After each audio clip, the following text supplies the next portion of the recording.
Ana. Eu vou agora passar aqui de São Paulo, nós vamos subir lá para o Nordeste, para a nossa Paraíba, onde nós vamos ouvir aqui o nosso companheiro Edson Gomes. O Edson, com sua larga experiência na saúde, na segurança pública, nosso companheiro pré-candidato a vereador lá em João Pessoa. Fala aí, Edson. Muito obrigado por ter vindo. Uma boa tarde. Renato, boa tarde aos companheiros e companheiras, né, que estão participando aqui conosco dessa live. Dizer que para nós, inicialmente, é uma grande felicidade estar aqui com vocês, né, nesta edição de live, junto com os companheiros de diversas localidades, né?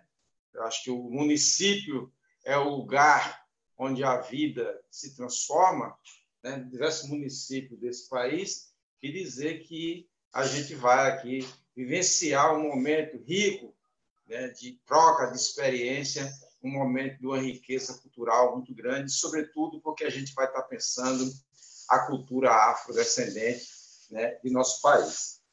O tema proposto é um tema extremamente fundamental e enriquece o debate sobre os três aspectos que eu acho importante na hora de discutir a questão, discutir esses 10 anos do Estatuto da Igualdade Racial. Primeiro, discutir a questão do preconceito, discutir a questão do racismo e discutir a questão da discriminação, que eu acho que são categorias que estão separadas do ponto de vista didático, para que a gente possa ter uma discussão muito mais, digamos assim, aprimorada acerca de uma legislação tão importante que foi, é e continuará sendo, a depender da nossa luta na defesa dessa legislação, construída pelo Paulo Paim, construída nas bases do PT, né, para a nossa sociedade, que até então não tinha vivenciado um momento tão importante de discussão e de defesa dessas questões.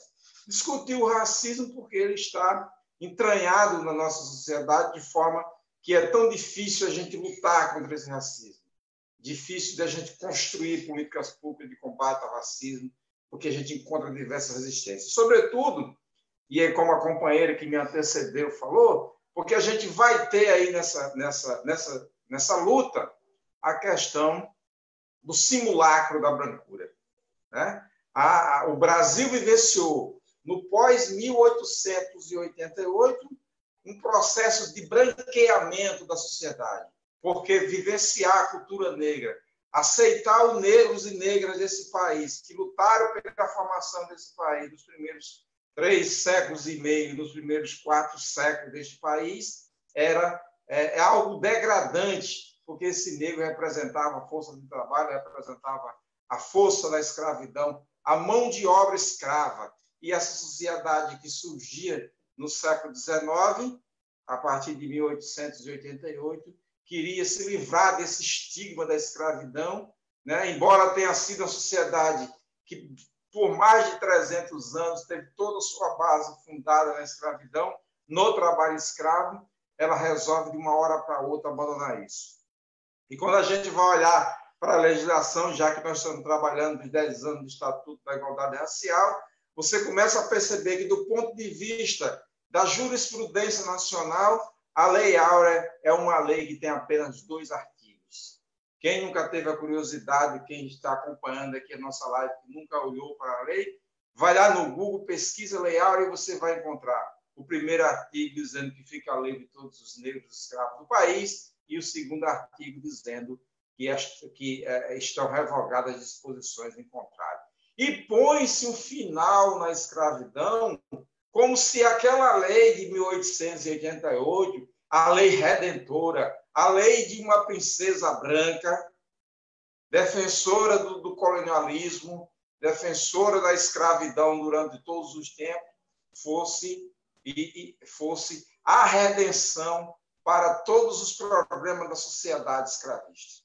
E aí, a partir dali, negros e negras carregam um estigma. O dia 14 de maio, penso eu ter sido, para a história de negros e negras desse país, o pior dia da história. Porque se antes o negro, na senzala, tinha pau, pano e pirão, Agora ele nem tinha pau, nem tinha pano, nem tinha pirão. Ele não tinha mais a senzala onde ficar.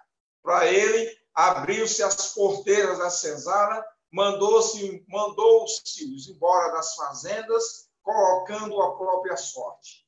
A lei não instituiu nenhuma política pública que fosse capaz de assistir negros e negras colocados para fora da senzala.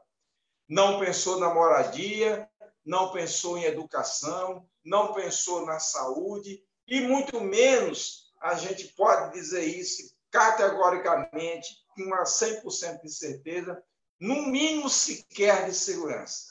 A gente sabe que nos anos seguintes, na Constituição seguinte, os negros não foram sequer reconhecidos como sujeito de direitos.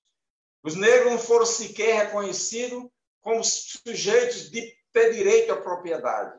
Isso só vindo a acontecer no século XX, a partir do Código Civil de 16, para que eles tivessem posse. Em 1850, a gente já tinha uma lei de terra que bania qualquer possibilidade de ocupação de terra que não fosse terras compradas ou que tivesse registro de propriedade.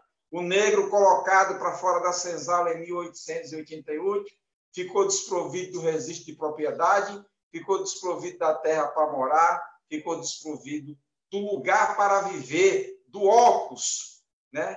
Daquilo que a gente vai chamar de residência, vai chamar de casa. Então, esse momento da história é um momento terrível. E, ao longo dos anos, nós vamos viver esse simulacro da brancura.